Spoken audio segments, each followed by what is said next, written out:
Students, आज अपन बात करेंगे जेईई मेंस के लिए जो सबसे इम्पोर्टेंट टॉपिक है डिफाइनाइट इंटीग्रेशन और इनडिफाइनाइट इंटीग्रेशन के एक साथ टॉप 30 क्वेश्चंस जो 2024 में आपके लिए बहुत ज़्यादा इम्पोर्टेंट होने वाले हैं।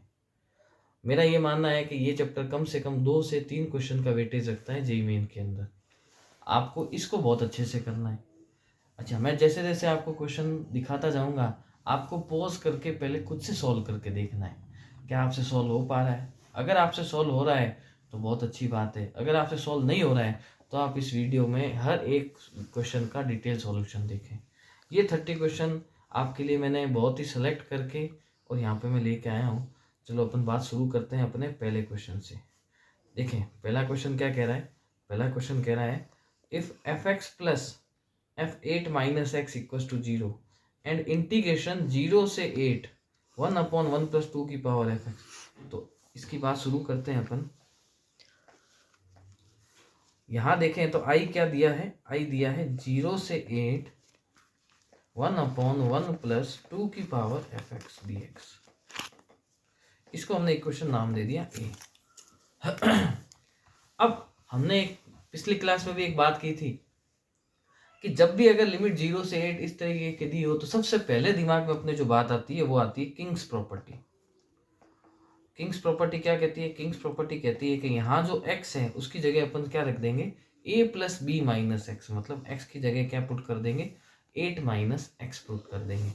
जैसे ही मैं 8 माइनस एक्स पुट करता हूँ तो यहाँ 1/1 प्लस 2 की पावर में कितना आ गया, f के अंदर 8 माइनस एक्स डी एक्स।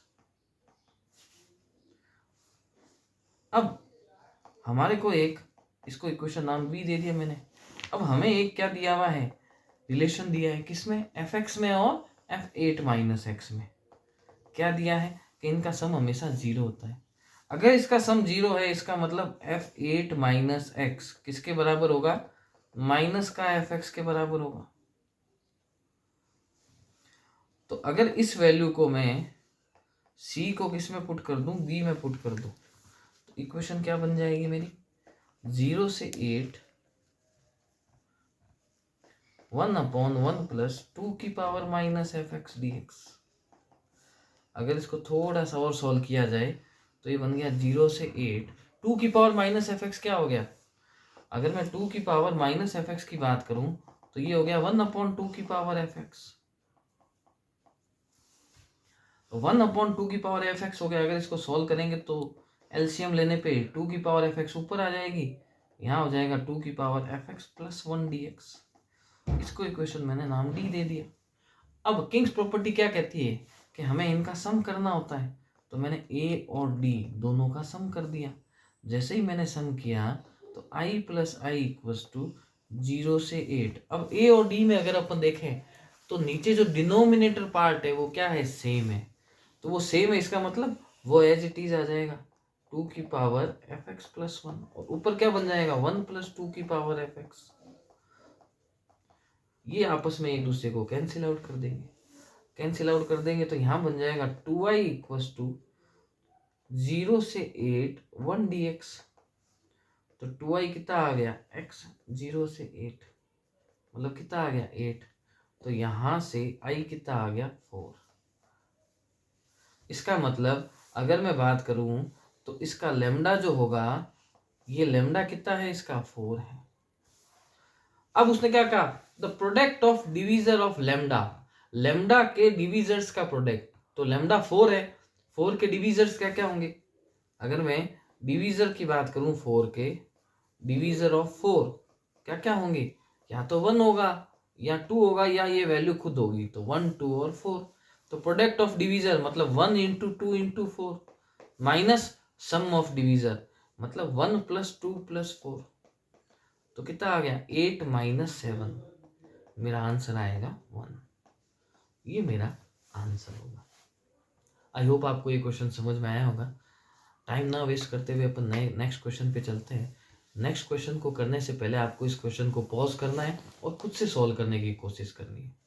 अब अपन इसके सॉल्यूशन पे चलते हैं। तो अगर इस क्वेश्चन में देखें तो मेरे सामने लिखा हुआ है i इक्वल्स टू 0 से pi upon 2016 dx upon 1 plus cot 1008x और इसकी पूरे की होल पावर 108। अब अपने को सारा मामला कहाँ गड़बड़ लग रहा है, कॉट के अंदर 1008x आ रहा है। सर यहाँ अगर x होता तो मेरा काम आसान हो जाता। तो मैंने कहा आप आसान कर लो, कैसे? इस 1008x को आपने क्या मान लिया, टी लेट कर लिया। जैसे ही मैं इसको टी लेट करूंगा तो क्या आ जाएगा, 1008 dx इक्वल्स टू dt। इसका मतलब dx किसके बराबर आ गया, dt अपॉन 1008 के। मतलब अगर मान लेते हैं इसको इक्वेशन ए नाम दे दिया, तो नेक्स्ट इक्वेशन जो आएगी उसमें dx की जगह आ जाएगा dt अपॉन 1008। तो 1008 तो क्या है, कांस्टेंट है, बाहर आ जाएगा। यहाँ क्या बच जाएगा, 1 प्लस कॉट 1008 को मैंने t मान लिया, तो कॉट t की पावर 1008। अब अगर अपन डिफाइनाइट में लेट कर रहे हैं तो उसकी लिमिट भी चेंज होगी, तो लिमिट भी चेंज करते हैं। पहले x क्या था और अब t क्या होगा। जब x 0 था तो यहाँ अगर अपन पुट करें 1008x इक्वल टू t में, तो t भी 0 आएगा। और जब x की जगह मैंने क्या पुट कर दिया, अपर लिमिट पाई अपॉन 2016, तो हमने यहाँ जब वैल्यू पुट की तो t ऑटोमेटिकली कितना आया, पाई बाई 2 आया। तो ये आ गया लिमिट 0 से पाई बाई 2। 0 से पाई बाई 2 याद देखते ही हमारे दिमाग में एक इम्पोर्टेंट रिजल्ट आया। क्या इंपॉर्टेंट रिजल्ट आया, अगर आपको याद हो तो मैंने एक बात कही थी कि 0 से pi by 2 dx upon 1 plus cot की पावर nx। पिछले वीडियो में भी मैंने ये बात कही थी, जिसने नहीं देखा है वो उसको जरूर देखें। अगर हम इसको देखें तो इसका मैंने डायरेक्ट आपको एक इम्पोर्टेंट रिजल्ट बताया था कि ये कितना होता है, पाई बाई 4 होता है। तो इसी इम्पोर्टेंट रिजल्ट को हम यहाँ पे रिजल्ट को रख लेते हैं, तो ये आएगा 1 अपॉन 1008। और ये देखो सेम फॉर्मेट बन रहा है, जो फॉर्मेट कहाँ है, यहाँ पे लग रहा है। तो इसी फॉर्मेट के हिसाब से देखो क्या हो रहा है, dt अपॉन 1 प्लस कॉट की पावर 1080। तो n की जगह अब क्या आ गया, 1008 आ गया। लिमिट अभी भी 0 से पाई बाई 2 है, तो इसका आंसर डायरेक्ट हम लिख सकते हैं, कितना आएगा, पाई बाई 4। हमें क्या बोला गया, हमें बोला गया कि इसका आंसर है पाई अपॉन 4 लेमडा। इसका मतलब लेमडा कितना होगा, 1008। ये मेरा क्या आ गया आंसर। आपको सेकंड क्वेश्चन भी समझ में आया होगा। जिनसे खुद से हो गया वो बहुत अच्छी बात है, जिनसे नहीं हुआ है वो इसको आप वीडियो पूरा देखें। थर्ड क्वेश्चन, इस क्वेश्चन को करने से पहले भी आपको एक बार क्या करना है, खुद से पॉज करके सॉल्व करना है। देखो इस क्वेश्चन को देखें तो ये एक बहुत ही अच्छा क्वेश्चन है। इस क्वेश्चन की करने का एक बेस्ट वे है, उस तरीके को अपन समझते हैं। तो पहले इस क्वेश्चन को देखते हैं। क्वेश्चन क्या कहता है, क्वेश्चन कहता है x प्लस एक्स की पावर 2 अपॉन 3 प्लस एक्स की power 1 upon 6 upon x into 1 plus x की पावर 1 अपॉन 3। जब भी ऐसा क्वेश्चन आता है जिसमें पावर जो है वो 2 अपॉन 3 फ्रैक्शन में पावर होती है, जब भी इंटीग्रेशन के अंदर फ्रैक्शन पावर्स का क्वेश्चन हो, बहुत सारी पावर्स फ्रैक्शन में दी हो, आपको क्या करना है, उन फ्रैक्शंस का एलसीएम देख लेना है। तो हम एलसीएम किसका देख लेंगे, एलसीएम ऑफ, देखो यहाँ पावर 1 है तो एलसीएम ऑफ 1/1, 1/3, 1/6। हमें लेना देना है डिनोमिनेटर में, फ्रैक्शन में जो डिनोमिनेटर वाली वैल्यूज है। जैसे 1 थी तो 1 अपॉन 1, 2/3 का 1/3 और 1/6 का 1/6। इसका अगर मैं एलसीएम लूँ तो ये 1/6 आता है। अब आपको क्या करना है, ये जो आया है x की उतनी पावर को t मान लेना है। फिर से समझे, अगर पावर फ्रैक्शन में हो तो उन फ्रैक्शंस का एलसीएम ले लेना है। वो जितना एलसीएम आएगा x की उतनी पावर को अपने को t लेट कर लेनी है। तो मैंने यहाँ x की पावर 1/6 को t लेट कर लिया। इसका मतलब x कितना आया, t की पावर 6। x अगर t की पावर 6 आया है, इसका मतलब dx कितना हो गया, 6t की पावर 5 dt। अगर मैं इसको सॉल्व करें, अगर हम इसको सॉल्व करके देखते हैं तो देखो अब क्वेश्चन क्या बनता है। तो x की जगह मैं लिख सकता हूँ t की पावर 6 प्लस x की पावर 2/3 की जगह, क्योंकि x तो क्या है, t की पावर 6 है। x की पावर 2/3 कितना हो गया, t की पावर 4 प्लस x की पावर 1/6 वो t था, अपॉन में x था वो कितना हो गया, t की पावर 6, 1 प्लस एक्स की पावर 1/3, इसको क्या लिख सकते हैं, टी स्क्वायर, और dx की जगह लिख सकते हैं 6t की पावर 5 dt। कुछ सॉल्व हो रहा है? तो देखो सबसे पहले तो 6 बाहर आ गया, और यहाँ जो t की पावर क्या थी, इधर अगर देखें तो ये t की पावर 5 किसको कैंसिल कर देगी, ये t की पावर 5 इस t की पावर 6 को कैंसिल करके खाली क्या छोड़ेगी, t छोड़ेगी। तो सर क्या बचा, हमारे पास में बचा t की पावर 6 प्लस t की power 4 plus t upon t into 1 plus T square D T. अब कोशिश करें न्यूमरेटर को डिनोमिनेटर जैसा बनाने का। तो यहाँ अगर देखें तो t की पावर 6 प्लस t की पावर 4 दिख रहा है आपको, उसमें से मैं t की पावर 4 को कॉमन ले लेता हूँ, तो यहाँ क्या बचा, टी स्क्वायर प्लस 1, इसके नीचे लिख दिया t upon T square plus 1, plus एक t और बच गया था, उसके नीचे भी t into 1 plus T square, और इसके साथ में dt।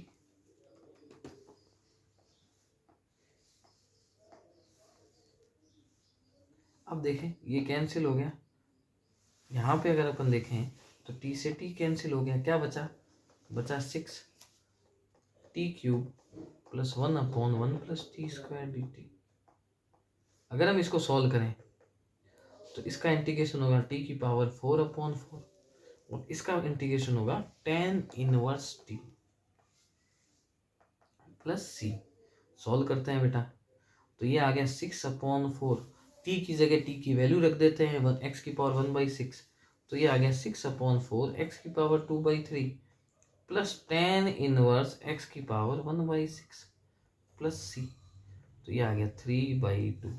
तो हमारा आंसर कौन सा हो गया, हमारा आंसर हुआ D option, option number D is the right answer. I hope आपको ये क्वेश्चन भी समझ में आया होगा। नेक्स्ट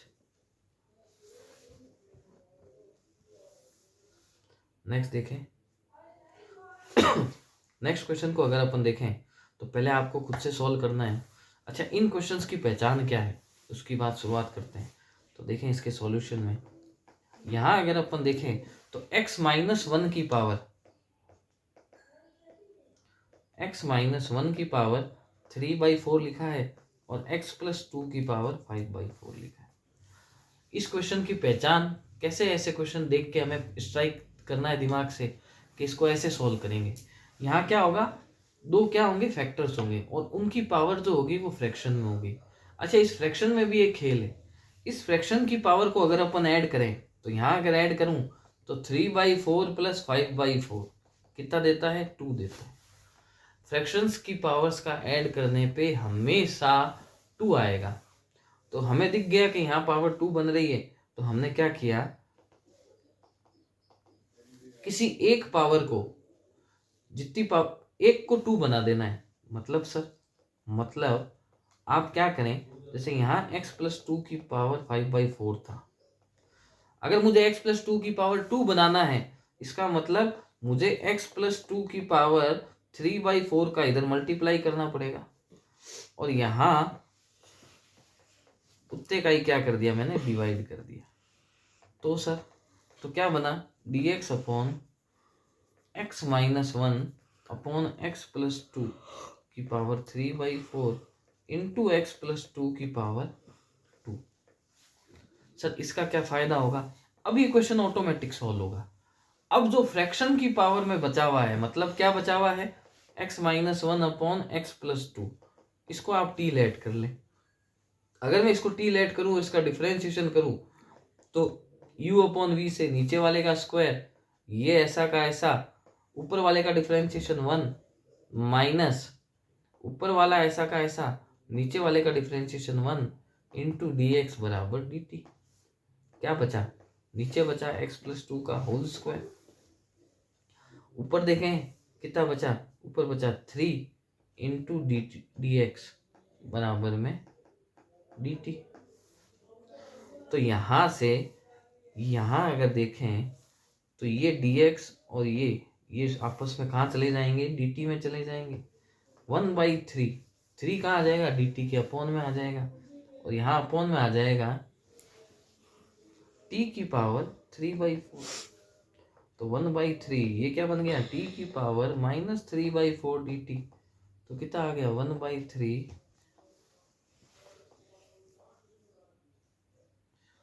टी की पावर 1/4 अपॉन 1/4 प्लस सी। तो आंसर कितना आ गया 4/3। टी की जगह टी की वैल्यू वापस रख देते हैं, तो x-1 अपॉन x+2 की पावर 1/4 प्लस सी। ये मेरा आंसर आ गया, मतलब option number B is the right answer.